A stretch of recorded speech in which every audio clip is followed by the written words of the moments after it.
Geography का शानदार पहला क्वेश्चन आपके सामने है कि कौन सी नदी सबसे अधिक देशों से होकर गुजरती है। तो आपको बता दूं, ये वह नदी है जो लगभग 10 देशों से होकर गुजरती है और यूरोप की एक नदी है। तो वो नदी है डैन्यूब नदी। ऑप्शन नंबर 20 का राइट हो जाएगा। और सबसे इम्पोर्टेंट इसके बारे में ये ध्यान रखिएगा कि ये जो यूक्रेन देश है उससे भी गुजरती है। नेक्स्ट क्वेश्चन बनेगा कि पृथ्वी के चुंबकीय क्षेत्र के लिए कौन सी परत जिम्मेदार है। Which is responsible for earth magnetic field. तो जो अर्थ में मैग्नेटिक फील्ड होता है वो कौन सी परत के कारण होता है। आपके पास चारों ऑप्शन हैं, तो आपको इसका राइट आंसर बता दूं तो वो है आउटर कोर के कारण। लेकिन आप समझ नहीं पाए होंगे, आपको बारीकी से बताता हूँ कैसे क्या होता है। तो हमने जो पृथ्वी का भूभाग है टोटल 3 भागों में बांट रखा है, जैसा कि आप साइड में फोटो देख पा रहे होंगे, क्रस्ट, मेंटल और कोर। अब यहाँ से जो क्वेश्चन आपसे पूछता है, सबसे पहले पूछेगा कि क्रस्ट में कौन से एलिमेंट मिलते हैं। तो क्रस्ट में मोस्टली 2 इम्पोर्टेंट एलिमेंट मिलते हैं। वो कौन कौन से हैं? सिलिकॉन और एल्यूमिनियम, जिसको हम किससे डिनोट करते हैं? सियाल से, SiAl। इससे आपसे दूसरा क्वेश्चन ये पूछेगा कि मेंटल में कौन कौन से एलिमेंट मिलते हैं। तो मोस्टली इसमें सिलिकॉन और मैग्नीशियम मिलते हैं।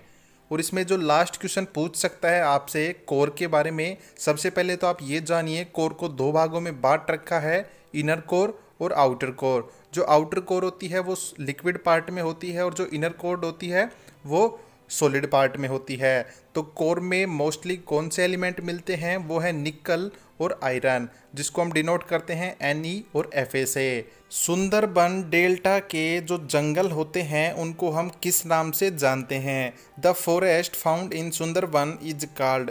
तो उनको हम बोलते हैं मैंग्रोव फॉरेस्ट। आपको सुंदरबन डेल्टा के बारे में बताऊं तो जो भारत और बांग्लादेश के बीच में स्थित सबसे बड़े डेल्टा में से एक है।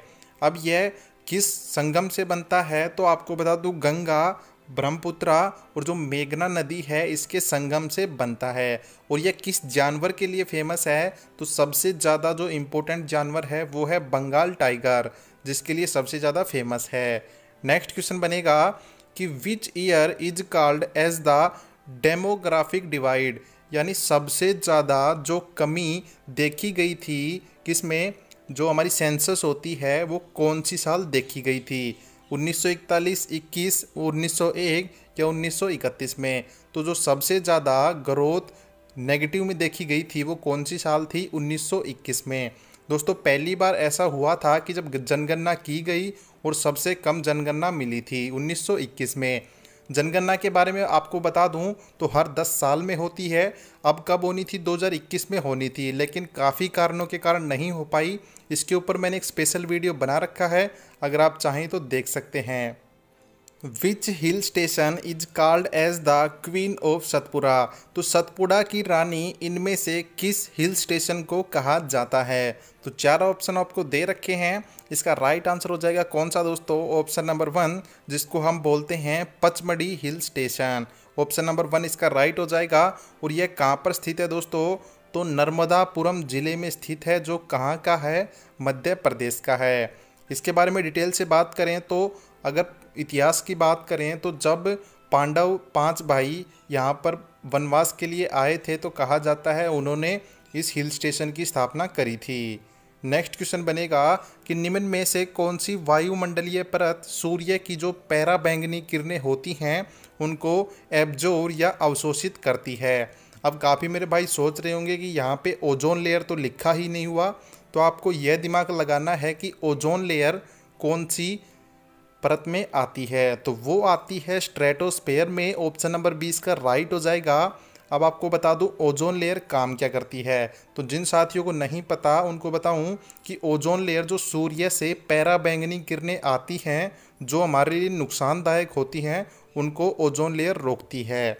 अब लेकिन भैया धीरे धीरे जो ओजोन लेयर है उसमें डिप्लेशन हो रहा है, यानी उसमें कमी आ रही है, जिसके कारण पराबैंगनी किरणें धीरे धीरे नीचे आएंगी धीरे धीरे। अब आपको बताऊं यह डिप्लेशन क्यों हो रहा है, तो जो इंडस्ट्रियल यूज हो रहा है उसके कारण, जो एसी लगा रखी हैं घरों में उसके कारण, और क्लोरोफ्लोरोकार्बन, बहुत सारे कारण हैं जिनके कारण डिप्लेशन हो रहा है। Which of the following river does not originate in Indian territory. तो इन चारों में से ऐसी कौन सी नदी है जो इंडिया से नहीं निकलती है, यानी जो स्टार्टिंग पॉइंट है वो इंडिया में नहीं है। तो इसका राइट आंसर हो जाएगा ब्रह्मपुत्रा। अब बहुत से मेरे साथी सोचते होंगे कि ब्रह्मपुत्रा तो इंडिया में बहती है, तो दोस्तों आपको बता दूं बहती ज़रूर है, लेकिन जो इसका स्टार्टिंग पॉइंट है वो इंडिया से नहीं है। तो वो कहाँ से निकलती है?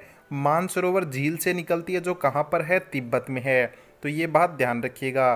ब्रह्मपुत्रा के बारे में आपको बताऊं तो इसको हम लाल नदी के नाम से भी जानते हैं, और यह 3 देशों से निकलती है, इंडिया, चाइना और बांग्लादेश। इन तीनों देशों में बहती है। अब आप मुझे कमेंट करके ये बताइए कि इंडिया में किस राज्य से होकर ब्रह्मपुत्रा इंडिया में एंटर करती है। अब आपको ये एक नाम और ध्यान रखना है कि जब ब्रह्मपुत्रा बांग्लादेश से होकर गुजरती है तो इसको किस नाम से जानते हैं? जमुना के नाम से जानते हैं। नेक्स्ट क्वेश्चन बनेगा कि जिब्राल्टर जल संधि निम्न में से किसे जोड़ती है।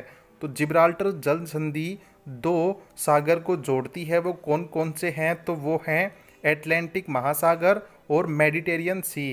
इन दोनों को जोड़ती है कौन? जिब्राल्टर संधि। अब ऐसे ही आपसे 2 फैक्ट और पूछ सकता है, जो कौन कौन से हैं।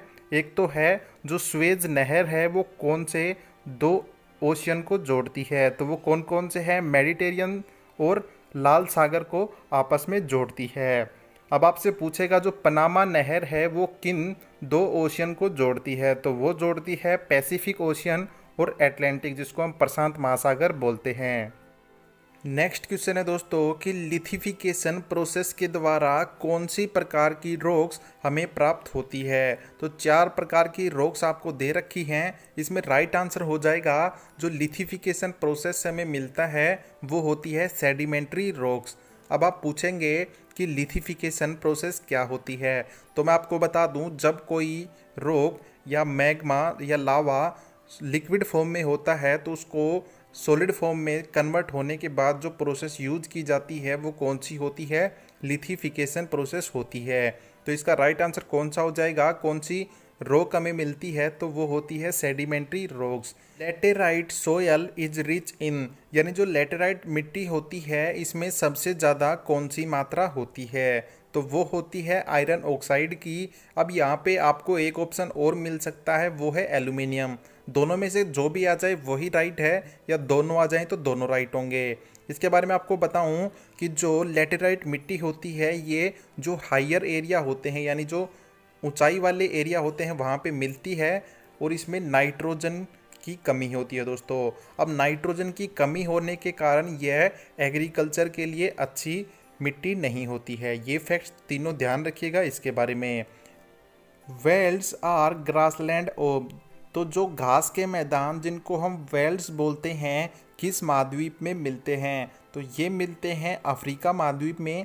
अब ऐसे आपसे बहुत से घास के मैदान पूछे जाते हैं, जैसे ऑस्ट्रेलिया के घास के मैदान को क्या कहते हैं? तो उनको डाउन्स के नाम से जानते हैं।